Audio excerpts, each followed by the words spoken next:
His dream was New York, not Hollywood. For 30 years, the king of comedy, Johnny Carson, ruled The Tonight Show, grinning at actors he believed had no business being famous. On camera, he was all charm, but off camera, he didn't hold back.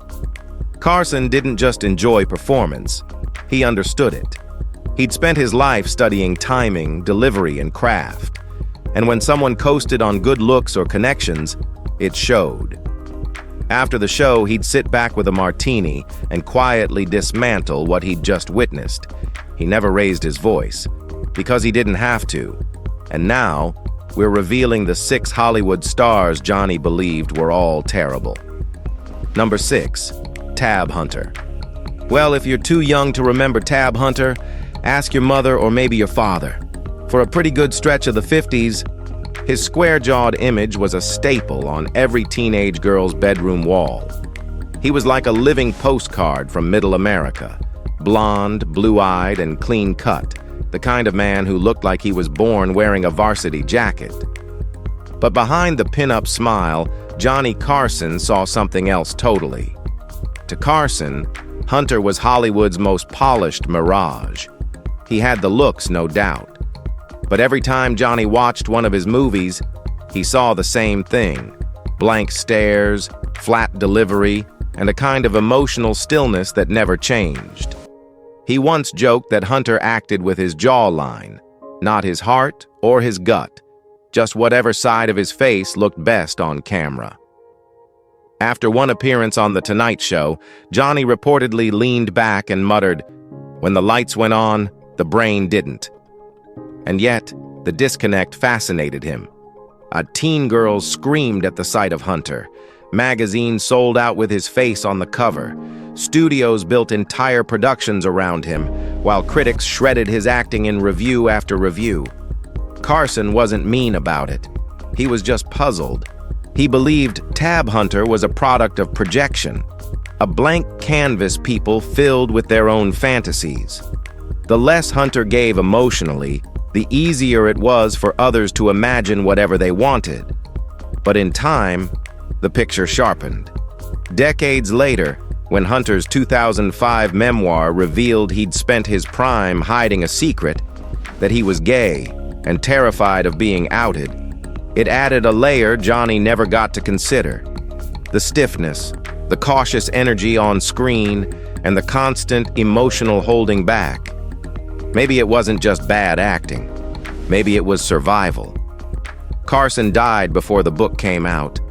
But those who knew him believe he would have softened, maybe even felt something like sympathy.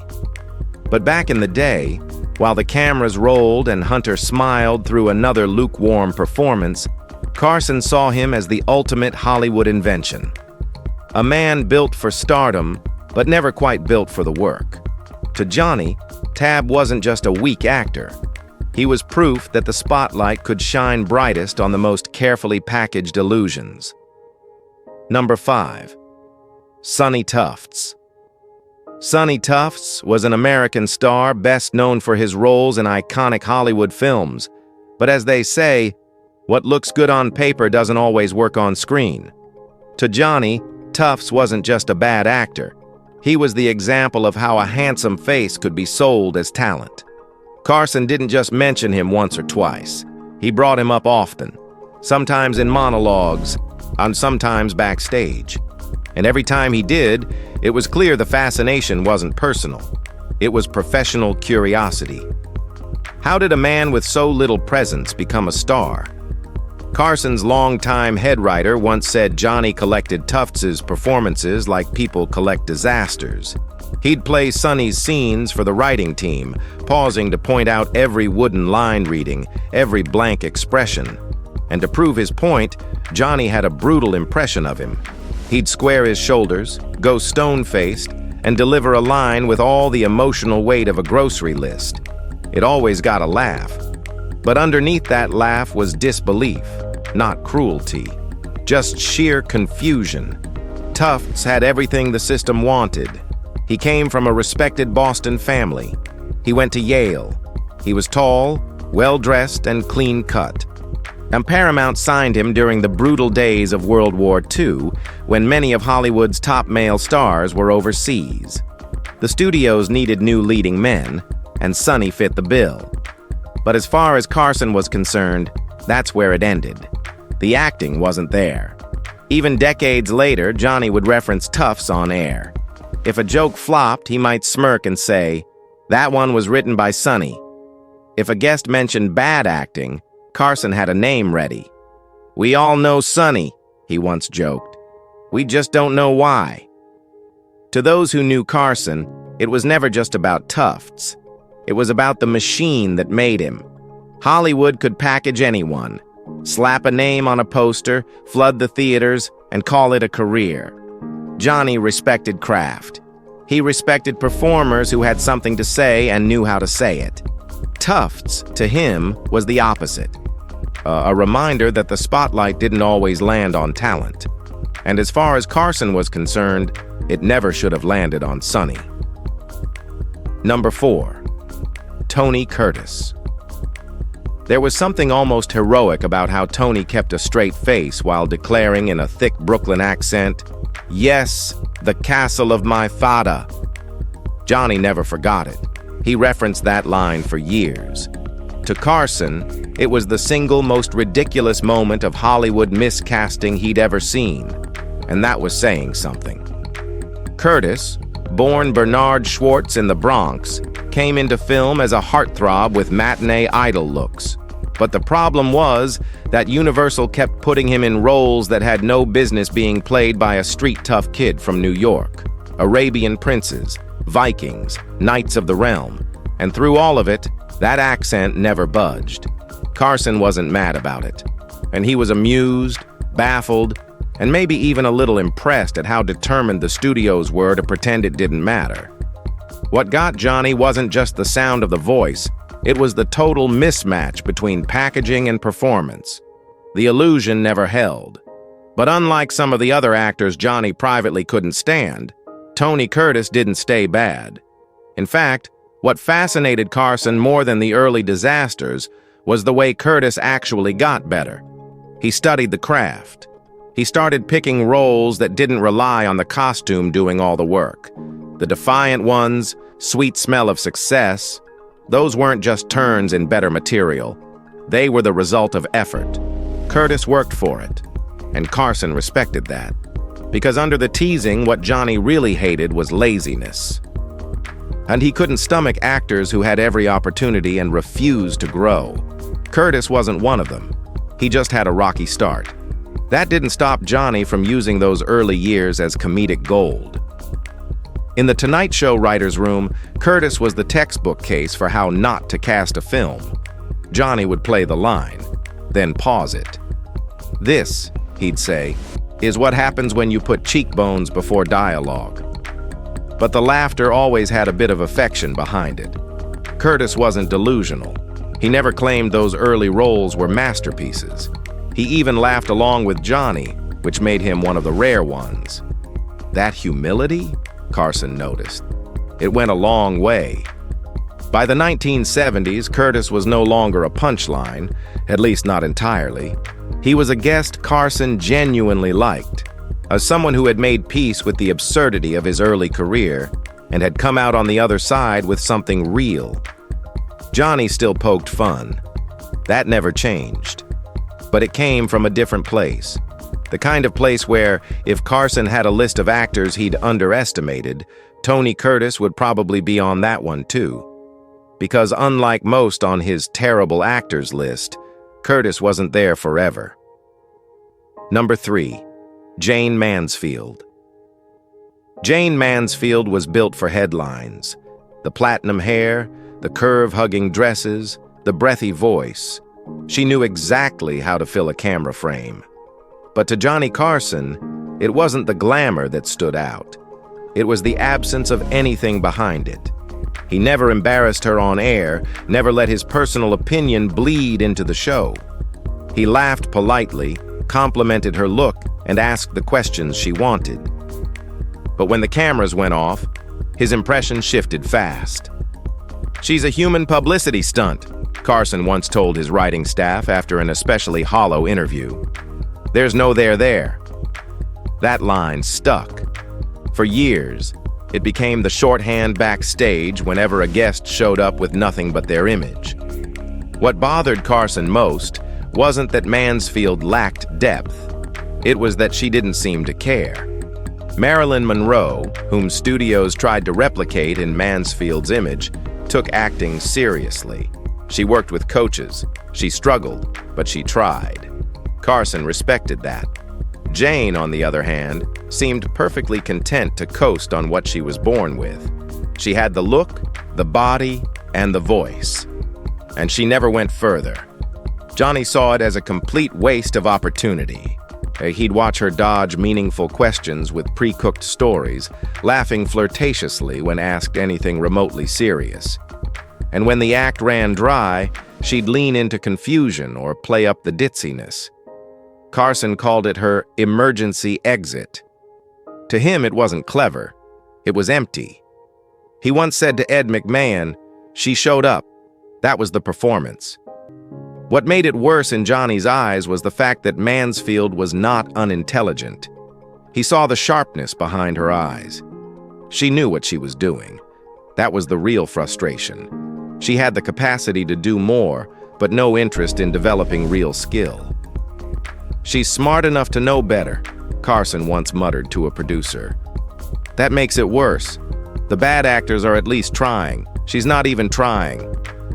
Jane Mansfield, to Carson, had embodied a kind of cynicism, someone who figured out how to game the system and stopped there. And while he never mocked her publicly, the relief on his face when her segments ended was hard to miss. A loosened tie, a small exhale, an eye roll to Ed. That was the real Johnny. To the public, she was a blonde bombshell. But to the legendary Carson, she was the most glamorous missed opportunity he ever interviewed. Number 2. Zsa Zsa Gabor Johnny never pretended Zsa Zsa was an actress, not even close. The moment she walked onto the Tonight Show set, wrapped in diamonds and calling everyone darling, Johnny knew exactly what was coming, and so did the audience. There would be no transformation, insight, or character, just Zsa Zsa being Zsa Zsa every time. And that, strangely, was exactly what made her so fascinating to him. She didn't flounder like others on his list, reaching for something she couldn't quite pull off. She wasn't trying to act.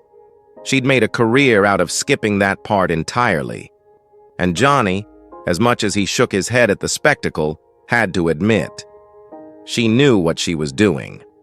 Most of the actors Carson critiqued behind the scenes left him disappointed because he saw what they could have done if they'd just cared enough. But Gabor? She never pretended. She didn't show up, hoping to wow critics. She showed up to be adored. Whether she was playing a socialite in a romantic comedy or, somehow, a rancher's wife in a western, there was never any real attempt to become anyone other than herself.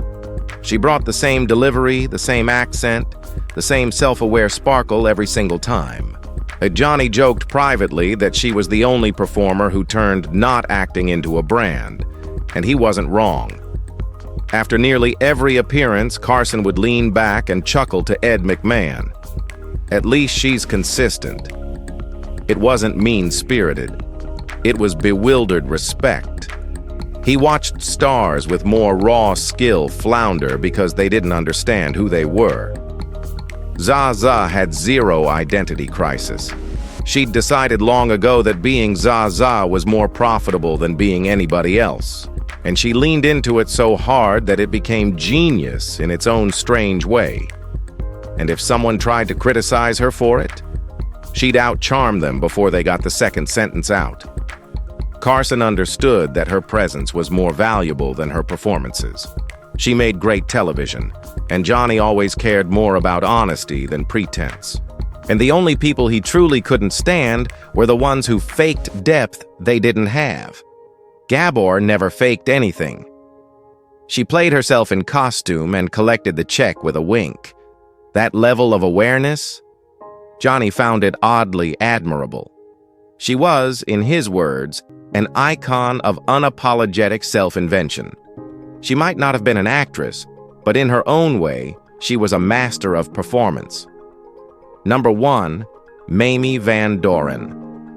Mamie Van Doren was, in Johnny Carson's eyes, the most obvious example of what went wrong when Hollywood tried to clone success. If Marilyn Monroe was lightning in a bottle, Mamie was the static charge left behind from all the rubbing. She had the look, sure, the curves, the hair, the pout, but to Carson, that's where it stopped. And she came out of the studio system at a time when executives believed they could manufacture stardom like a product. Same style, same attitude, same bleach. After Monroe took off, Jane Mansfield came next, and then Van Doren. But each new version, Carson believed, was a little less compelling, a little more hollow. It wasn't personal, it was pattern recognition. Johnny used to say they started with Marilyn, who had real talent under all the glamour. Then came Mansfield, glamour without the depth. And by the time they reached Mamie, they weren't even pretending anymore. Just give her the platinum hair, the measurements, and a spotlight. He didn't trash her publicly. That wasn't Carson's style. He was always polite, even generous when she appeared on The Tonight Show. But the moment the lights dimmed, his take would shift. She makes cardboard look expressive, he once muttered to his staff after an interview. Another time, he reportedly turned to Ed McMahon and said, "She's a wind-up doll. Just point her in a direction and hope she doesn't walk into the furniture." It wasn't just the acting in her films that bothered him. It was the performance off-screen. Van Doren came on the show prepared with pre-scripted answers, repeating them word for word, no matter how the conversation shifted. To Johnny, it was telling. She didn't respond. She recited.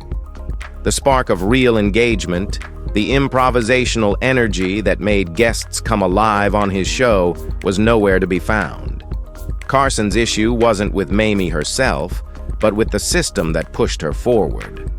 He believed audiences deserved more than a walking stereotype, and he felt the studios had stopped searching for talent and started printing it like posters. And what stung more than anything was the assumption that no one would notice. He never mocked her on air and never said a harsh word to her face. But within his circle, Mamie became shorthand for everything wrong with the Hollywood assembly line. To Johnny, she wasn't a villain, just a symptom. A reminder that the industry, when driven by profit over art, could flood the screen with beauty and leave talent behind. If you found this video, be sure to like, share, and subscribe. Thanks for watching. We'll see you soon in the next one.